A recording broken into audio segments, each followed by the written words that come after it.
In the beginning, before noise and ego, before jealousy learned to speak, there was only vibration. Every breath, every heartbeat, every intention hummed inside the same great rhythm.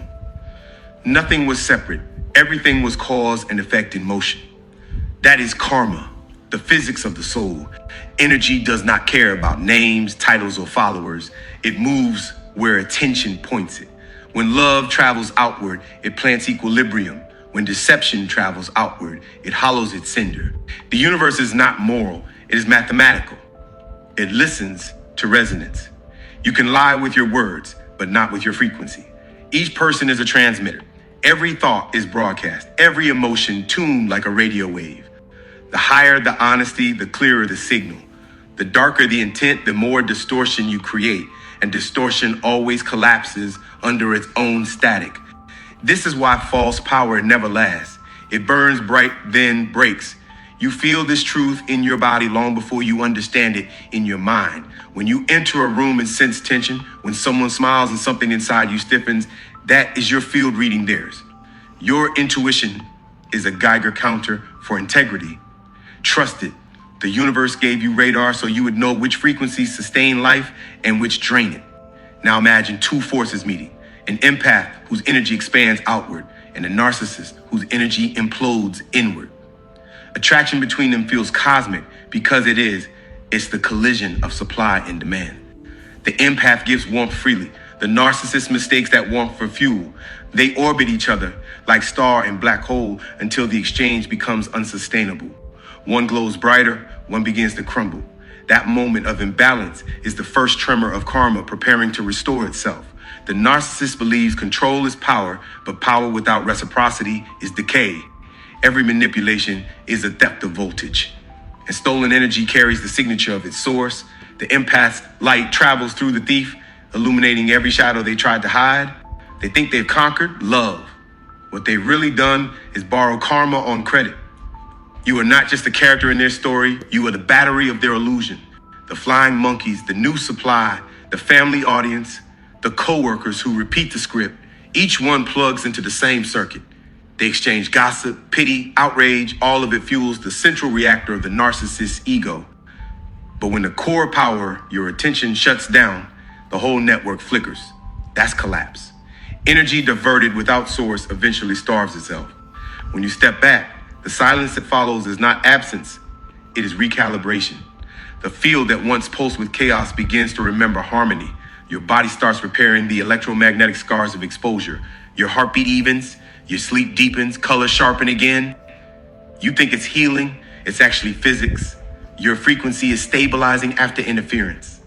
And while you rebuild, they unravel. Their conversations repeat because creativity requires coherence, and coherence left with you. They start seeking replacements, new admirers, new enemies, any outlet that will spark. But nothing connects because you were the original conductor. Without you, their current runs wild and burns their own wiring. This is the invisible moment when karma begins collecting its debt. Remember, karma is not vengeance, it is maintenance. It doesn't rush to punish, it restores order. A narcissist's collapse looks personal, but is impersonal law in motion. They violated energetic balance, and the system is correcting itself. This is also when you feel the first pull of the dark night of the soul. The space they used to occupy echoes.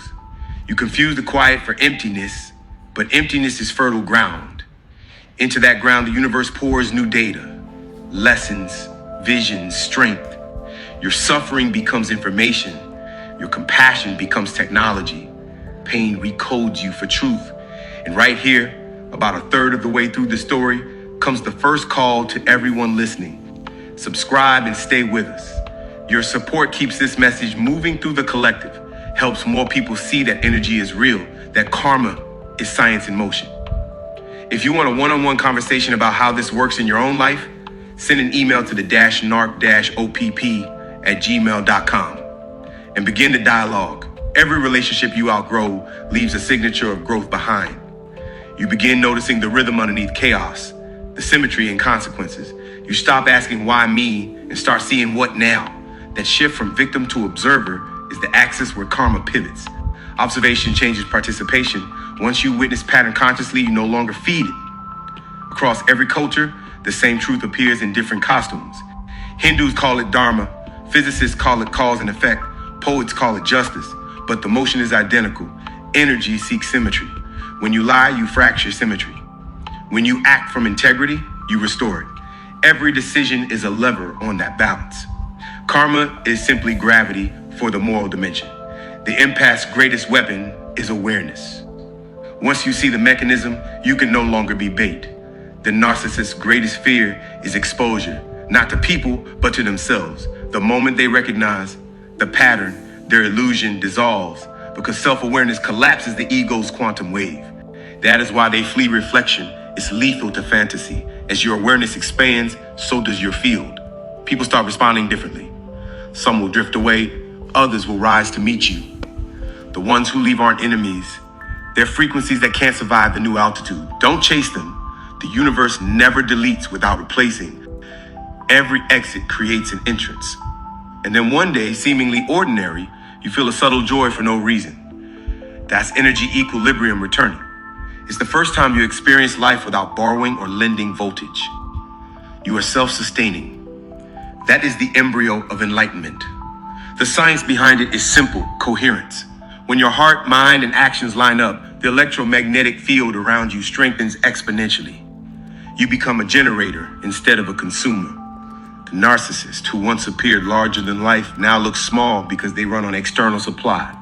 You have internal power, they have dependence.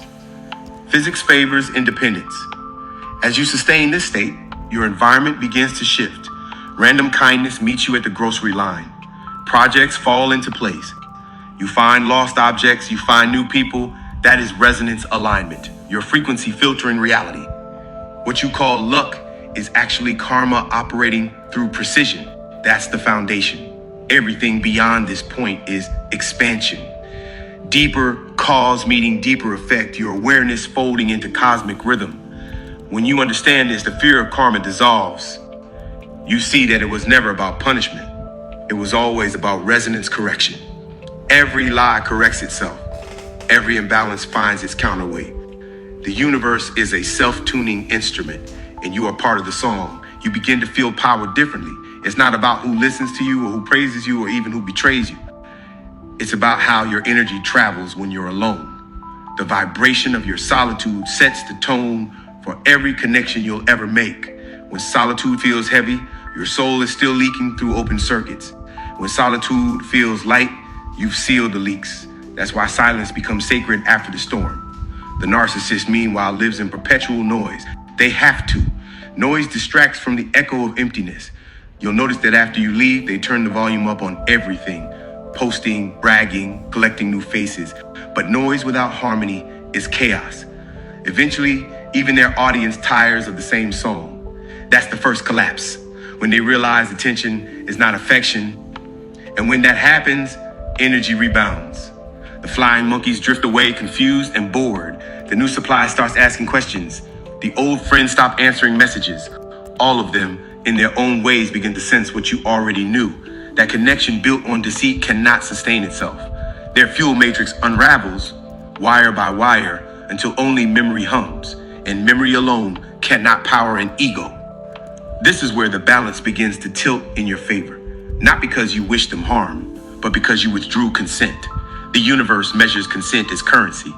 Every moment you refuse to engage was a vote for order. And order always collects interest. Your peace becomes their mirror, and what they see in that reflection is absence, the absence of the energy they once fed on. By now, your healing has matured into wisdom. You see patterns repeating everywhere, not just in relationships, but in culture, in politics, in history itself. You begin to recognize collective narcissism, the same hunger for validation disguised as leadership, the same exploitation of empathy disguised as unity. You understand now that personal karma is just a microcosm of global karma. The same principles apply. Deception drains, truth restores. You start living differently.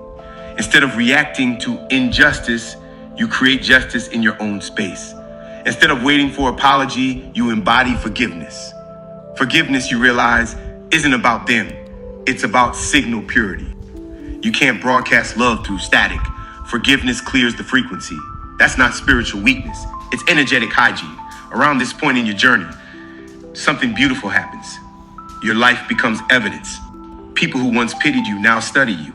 They ask, how did you get so calm? And you tell them, I stopped leaking energy. You teach without teaching. Your aura explains what your mouth never could. That's karma completing a cycle and beginning a new one, this time as service. This is also where I remind everyone listening, subscribe, stay with us, and keep this conversation alive. Your support keeps this channel vibrating, spreading the message that energy and integrity matter. If you want to go deeper, if you're ready for a one-on-one session about your own energy patterns, write to the -NARC OPP at gmail.com and let's explore it together. From here, the path narrows but brightens. You'll see the narcissist fade into the background of your story, like a character from a dream you barely remember. You'll recall their words and realize they were never talking to you. They were talking to the void inside themselves. And you'll feel no anger, only understanding, because now you know what collapse sounds like. It's silence pretending to be thunder. Life begins to move again, but smoother this time. The coincidences multiply. The right people appear at the right moments. Even challenges arrive with meaning attached. You realize karma is not random, it's responsive. Every intention you set sends ripples, and the universe replies in kind. That's why gratitude becomes a daily ritual. It's how you talk back to creation. The more you practice gratitude, the faster energy returns. You'll notice that as you give without expectation, abundance circles back in unpredictable ways. A stranger's kindness, a sudden opportunity, a moment of laughter after months of wait. Those are deposits from the universe. Proof that balance is real. And somewhere within all of that motion, a quiet understanding takes root. You survive not to prove them wrong, but to prove yourself infinite. The narcissist's collapse isn't your triumph. Your expansion is. When you outgrow the need for validation, you outlive their influence. You keep walking. You keep glowing. Every step forward changes the gravitational pull around you. People still trapped in the old patterns start to orbit you, not because you preach, but because you resonate differently. You become a reference point in the energetic field, a reminder that collapse is not the end, it's the reboot. That's where we'll pause for this section. The next movement carries us into the moment of full return, the stage where the universe evens the scales and your own energy begins to overflow into creation itself.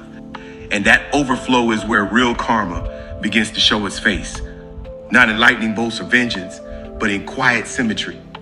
What was taken from you begins to reappear in forms you could never have engineered.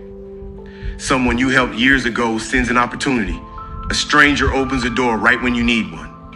You start to notice timing aligning so perfectly that it feels scripted. That's not luck. That's resonance finally clearing its backlog. The energy you once spent trying to fix someone now powers the life you're meant to build. The hours you lost arguing return as creative focus. The tears you shed become empathy that sharpens intuition. Every loss you thought was destruction was in fact redistribution. The universe doesn't waste voltage. It just reroutes it to where it can do the most good. As this realization settles in, you stop needing spectacle. You don't need the narcissist's downfall as proof anymore. You understand that collapse is inevitable for any structure built on deceit. The same law that holds planets in orbit holds truth in place. Falsehood always drifts from center until gravity reclaims it. You don't have to push, you only have to hold your alignment. Your body even starts to mirror this stability. Breathing deepens. Food tastes vivid again. Music feels richer. These are sensory confirmations of coherence, biology, and spirit syncing. Scientists call it entrainment. When systems oscillate at the same frequency, they stabilize each other. You become the stable system now. People will feel that when they stand near you. And here's what's wild. Once you stabilize, karma shifts roles. It stops teaching you through loss. It starts teaching you through stewardship. The same universe that once stripped away now begins to trust you with influence. Your words carry weight. Your silence changes rooms. Power returns, but purified. A new assignment is not to dominate, but to direct. You'll find yourself drawn toward helping others understand this science of cause and vibration, not because you're preaching, but because empathy naturally wants to share balance. You start creating art, communities, projects, movements. Each act becomes a frequency amplifier. That's how personal karma becomes collective evolution. Across cultures, the wise call this enlightenment. Physicists might call it coherence expansion. It's the same phenomenon, individual order generating larger systemic order. One healed person recalibrates families, neighborhoods, generations. You don't need fame for that, just integrity sustained over time. At this stage, even the memory of your narcissist softens. You no longer call them evil. You call them unintegrated. Their collapse was not punishment. It was the only language they could understand. Some will begin their own repairs slowly, quietly. Others will repeat the cycle until the lesson finally registers. Either way, you're not their textbook anymore. Around this point, you may receive messages, apologies, admissions, subtle re-entries disguised as coincidences. This is the universe testing whether your boundaries hold. You'll smile, feel no charge, and move on. That neutrality is mastery. It means the circuit is closed. From here, expansion accelerates. You attract people who build instead of borrow. Conversations grow lighter. Ideas flow faster. It feels as if the air itself approves. That's because energy follows enthusiasm. The universe interprets joy as permission. The more you create from that space, the more resources gather around you. This is also the perfect moment to remind you again, subscribe, stay engaged, help this message reach the next person who still thinks collapse is the end. Support keeps the signal strong and growing. And if you're ready to talk about your own karmic patterns one-on-one, reach out by email at the narc-opp@gmail.com. We're building something much larger than content. We're building resonance. Now step back and look at the arc. You began in chaos, lost energy, collapsed into silence, rebuilt frequency, and now radiate coherence. That's the full science of karma operating through a human life. Collapse was not the universe ending. It was your system rebooting to factory truth. In this awakened phase, you become a tuning fork for others. People will feel calmer just being near you. Even your online presence, your words on a screen carry more clarity. That's because coherence transmits through intention, not medium. When you write or speak from peace, the vibration travels. That's why this message exists at all. One person's healed frequency turned into language. From here, the narrative bends upward. Karma isn't finished, it's evolving. It's turning you from student into example, from example into teacher, from teacher into field. What you embody now isn't survival, it's instruction by presence. And when enough people reach this state, the collective field tilts. Society recalibrates itself not by revolution, but by resonance. That's where this story leads next. The awakening phase, the proof that energy consciousness doesn't just heal individuals, it re-architects the world. And that awakening isn't mystical fog, it's practical electricity. You wake up one morning, the sun lands on your face, and for the first time in years, there's no resistance between who you are and what the day asks of you. You move through rooms lighter. You listen more, talk less, and yet your voice carries further. You've stopped trying to be the lesson. Now you simply are it. The science behind it is elegant. Coherence produces efficiency. The more your thoughts, words, and actions line up, the less energy you waste surviving.